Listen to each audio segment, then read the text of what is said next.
Bueno, pues musiquita agradable para comenzar la semana en este apartado dedicado al patrimonio y otras cosas. Oiga, del querer patrio, que diríamos. Juan Manuel Reyes Cornejo, bienvenido, caballero. Buenas tardes, Isidro. Buenas tardes a todos los oyentes también y a los compañeros que nos soportan con los medios técnicos.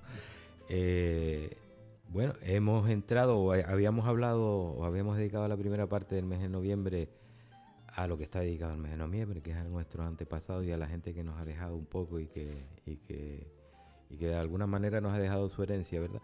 Y ahora ya a mediados de noviembre, aunque la gente se piensa que las fiestas se acaban en octubre con la Virgen de los Remedios de Buenavista o con Santa Úrsula o demás, Sí.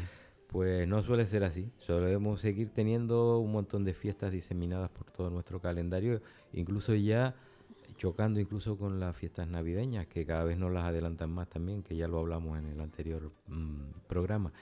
Y hoy, pues, ayer se celebraba la festividad de San Diego de Alcalá, que es curioso porque San Diego de Alcalá no es de Alcalá, es de Sevilla, es sevillano. ¿Y por qué lo del apelativo? Porque su último destino fue realmente Vale. Alcalá de Henares, donde se conserva su cuerpo incorrupto. Él era una persona que su familia era muy modesta, era un fraile lego, no llegó a ser presbítero. Y empezó un poco, nació en 1400 y empezó un poco de eremita cuando era joven en el pueblo donde nació de Sevilla, que tienen a San Nicolás de Bari como un poco patrón allí, y después ya se introdujo en la orden de frailes legos de franciscana, que legos, pues tú sabes, son normalmente hijos de familias con muy pocos recursos en aquella época, gente muy menesterosa.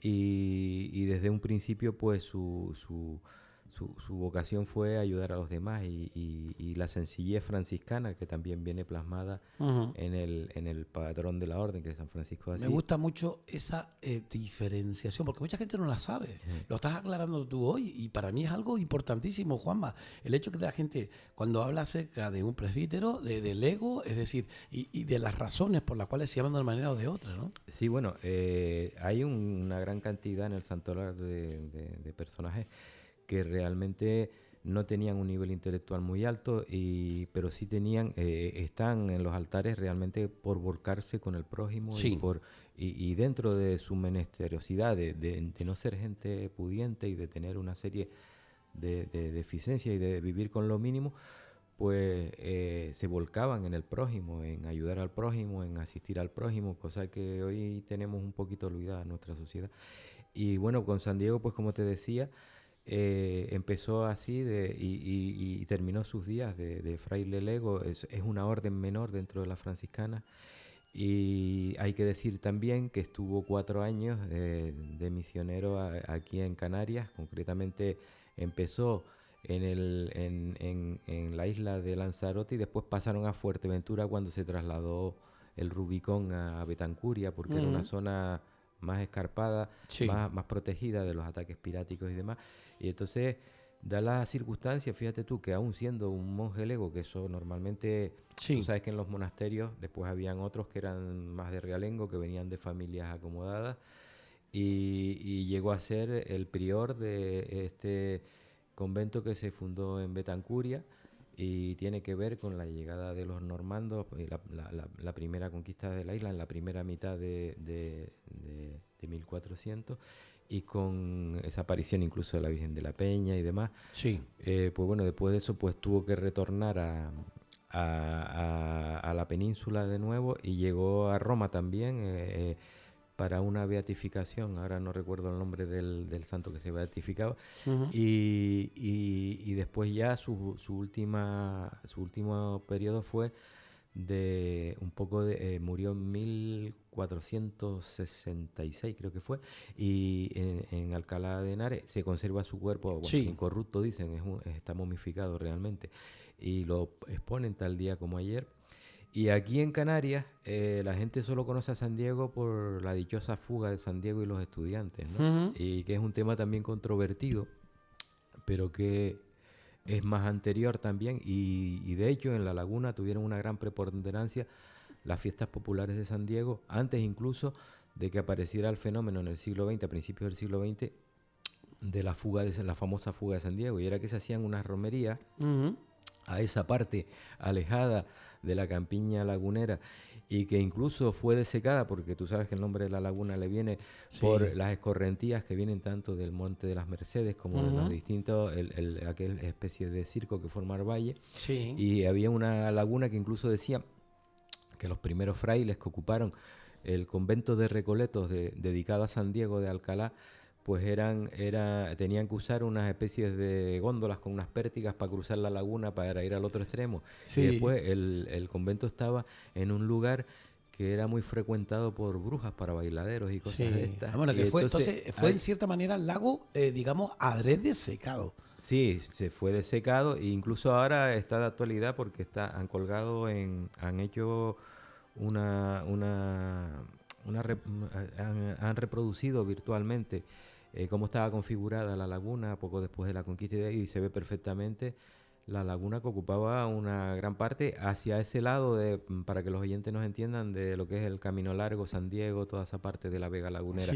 Y decir que, bueno, que allí tenemos otro personaje muy importante también. Bueno, o sea, celebraban unas romerías que eran famosas, y entonces los estudiantes empezaron a fugarse el día de la romería. Yo quiero preguntarte algo. ¿Eso es solamente aquí o es a nivel no, eso es una particularidad que partió. Vale. Eso partió.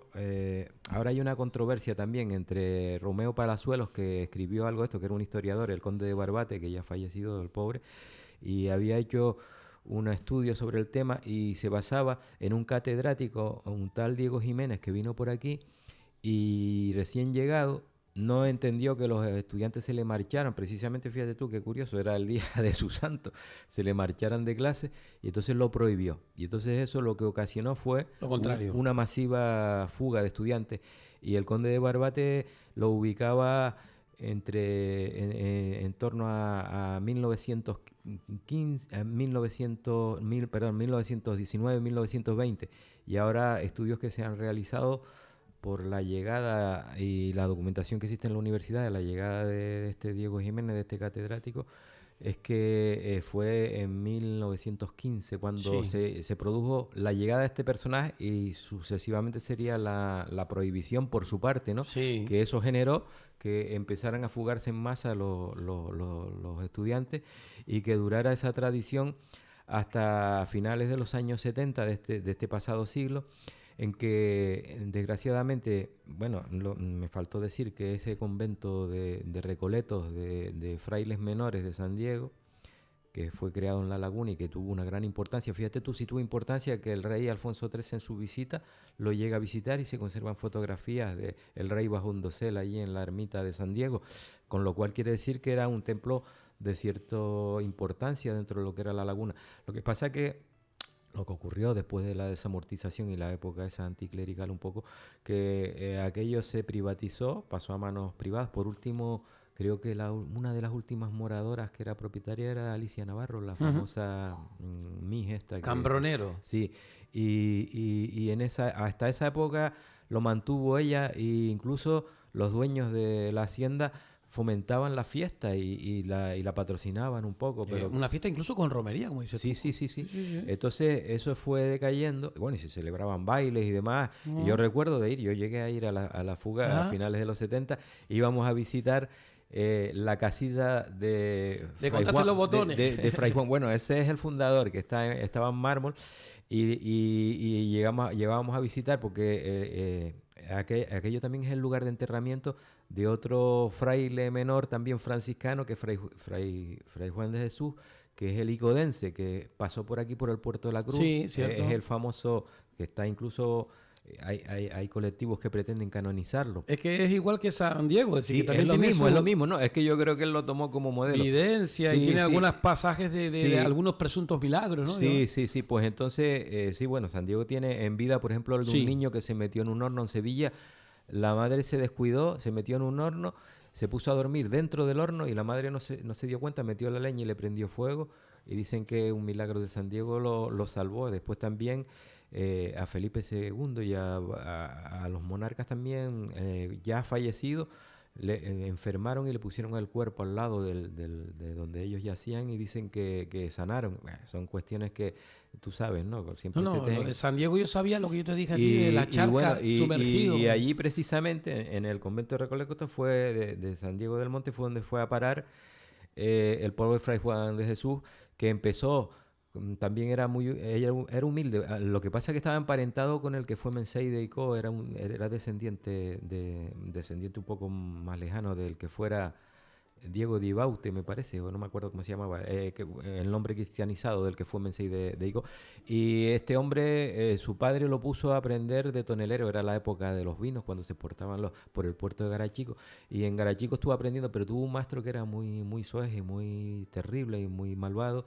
Y un día de San Juan lo tiró en un hogar y perdió un ojo y se quedó tuerto. Y de hecho hay representaciones pictóricas que se ve a Fray Juan de Jesús que le falta el ojo. Dicen que no era muy agraciado, pero sin embargo fue lo mismo, se dedicó a favorecer a los demás y entró también en la orden franciscana de frailes menores y también fue de alguna manera un lego que estuvo en San Diego del Monte, en La Laguna, o el convento de Recoletos, y que precisamente está sepultado allí, y curiosamente no en el pavimento, sino en un paramento que hay en el presbiterio al lado izquierdo. Y hay una lápida allí que se conserva y creo que tienen algún retrato también, si se conservaron de cuando, porque ¿sabes lo que pasa? Que a finales de los años 70 aquello se arruinó y la hacienda se abandonó, ya faltaron los dueños. Y causó ruina. Y gracias a eso sí se lo tenemos que agradecer al obispo don Felipe, que mandó que todo el patrimonio mueble que había en la ermita, menos desgraciadamente el retablo que se perdió, menos el sagrario, se trasladara a la parroquia de la Concesión, a la iglesia de la Concesión. Y de hecho San Diego estuvo muchos tiempos puesto allí en un retablo junto a la Piedad que existe. Y también estaba el famoso fundador que le contábamos los botones. Había dos versiones, una que era para probar y otra que si le contabas, porque era una especie de sotana y con dobleces, si le contabas exactamente los botones, una que aprobabas los exámenes y otra que te podías casar también. Porque San Diego también se convirtió en un lugar, ¿sabes? En una época en que los colegios eran o masculinos o femeninos, porque la mayoría concertados religiosos. Sí, sí. Pues cuando íbamos allí, pues aquello era el asueto y era cuando podíamos un poco relacionarnos con el otro género, ¿verdad? Y aprovechábamos todo aquel entorno que era el monte y todo aquello, ¿no? Hay un monte por detrás y donde está la casita porque Fray Juan de Jesús, ¿sabes? Que también es el que se subía al Peñón del Puerto de la Cruz, donde está el templete que después hizo el hijo de Luis Lavalle, a hacer penitencias allí. Y dice que hacía unas cruces con unos pedazos de tabayo y tal. Pues cuando se fue a la laguna, pues siguió con sus prácticas eremitas y se hizo una casita de piedra detrás del convento.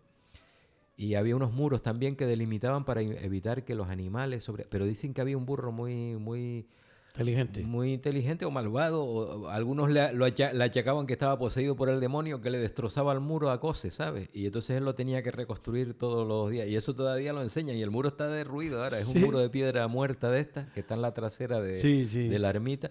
Y bueno, eso lo íbamos a visitar también.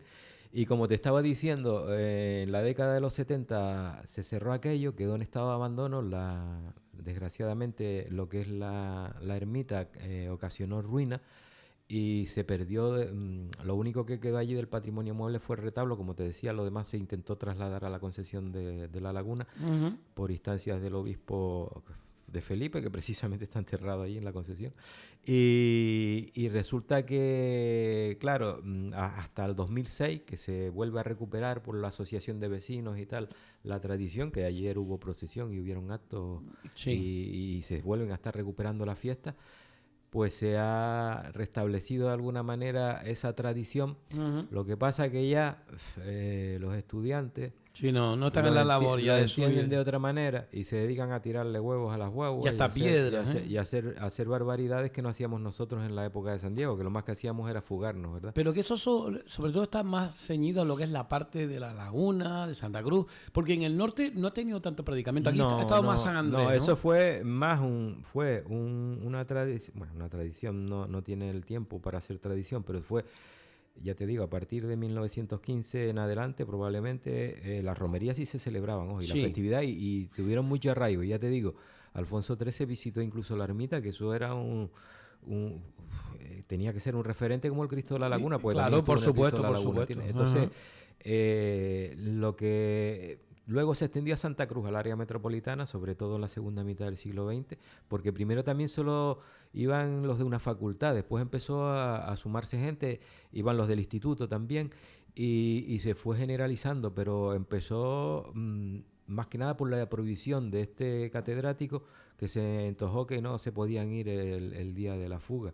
Y entonces al prohibirlo, pues pasó un poco como con los carnavales en la época de Franco, ¿no? Que se prohibieron y eso lo que ocasionó fue un impulso de esas celebraciones. Pues con esto pasó algo similar y decir que, bueno, es una alegría, por otro lado, que se haya recuperado, se haya restablecido en el 2006 de alguna manera esa festividad y ese enclave que es muy, muy característico de los vecinos y que era una zona antiguamente, ya está completamente urbanizado, pero antiguamente era una zona eminentemente agrícola donde se plantaban cereales, y que era un lugar muy pintoresco de lo que era la Vega Lagunera.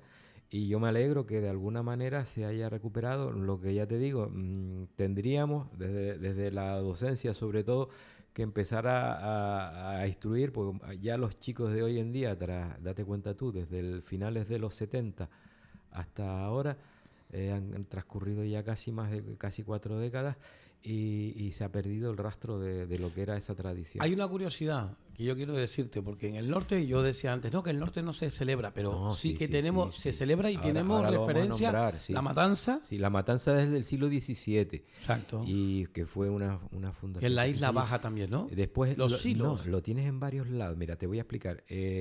Así que se celebre con más como festividad. En la matanza ya también, gracias a Dios. Tiene hasta incluso una ermita, ¿no? No, es la ermita y una hacienda. Lo que pasa es que la ermita hacia la mitad del siglo XX fue modificada, ¿sabes? Y se modernizó, que es la que está justo al pie de la carretera de la C820, que mucha gente no le pone... Bueno, está cerca del restaurante de nuestros amigos, un poquito más acá. Sí.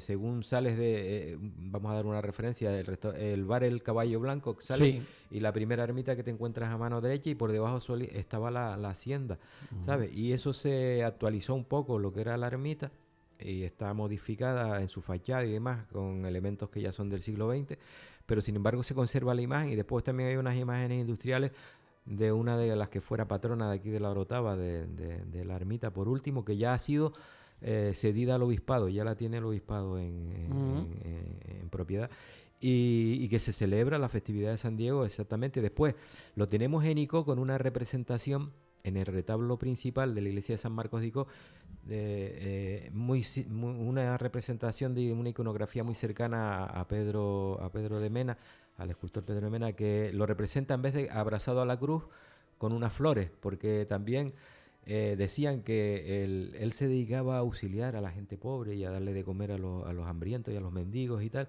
Y entonces el prior lo acechó una vez porque se estaba llevando la comida del convento de los frailes.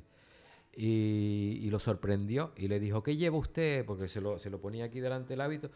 Y le dijo, nada, señor prior, llevo unas flores nada más, no le he robado comida. Y entonces abrió la capa que tenía y salieron efectivamente unas flores. Y por eso lo empezaron a representar con esa iconografía. Y está, por ejemplo, Nicó de los Vinos, está representada, que es una escultura que tiene un valor incalculable también. Y después también lo tienen las monjas concesionistas de Garachico. Está también en el retablo mayor compartiendo con la Inmaculada y con San Francisco y un Cristo vivo que tienen en el ático. Está compartiendo también y es también una imagen muy interesante. También lo podemos ver representado en la Perdoma, en el retablo mayor de la Perdoma. No sé cuánto tiempo lleva allí. Comparte con la Virgen del Rosario y creo que la otra imagen no recuerdo bien ahora cuál es. Y está disperso por algunos lugares. Porque date cuenta tú que al ser uno de los frailes que vino a la conquista de Canarias, estamos hablando de la primera mitad de 1400, era un referente. Y entonces algunos patronos lo pusieron como, y que llevaban también el nombre de Diego, lo pusieron, como es el caso de la Matanza, lo pusieron como, y crearon su ermita, porque tú sabes que antes también, normalmente, toda esa gente de los mayorazgos y tal, al hijo primogénito le ponían el nombre o Jerónimo, o Nicolás, Sí. ¿entiendes? O Bartolomé, o en este caso Diego, y hacían una fundación con una ermita que dotaban para que después le estuvieran rezando a ellos responsos y a su familia para Sí. salvarlos del purgatorio y todas estas historias que había en esa época, ¿no? Ujú. Entonces, Muy interesante. esta un poco, a grosso modo, es la historia que hemos querido traer hoy de San Diego, Sí. y más que nada para que la gente no pierda, porque tú ves que a veces, en muchas ocasiones, las tradiciones se pierden Pues, y se ven un poco interrumpidas y después la gente no sabe realmente. como anécdota te puedo decir que un colaborador de esta casa, Dieguito, un chiquillo, el hijo de Julia y de Jesús, durante muchos años con don Manuel Álvarez Méndez aquí los sábados de la mañana en Despertar Canario.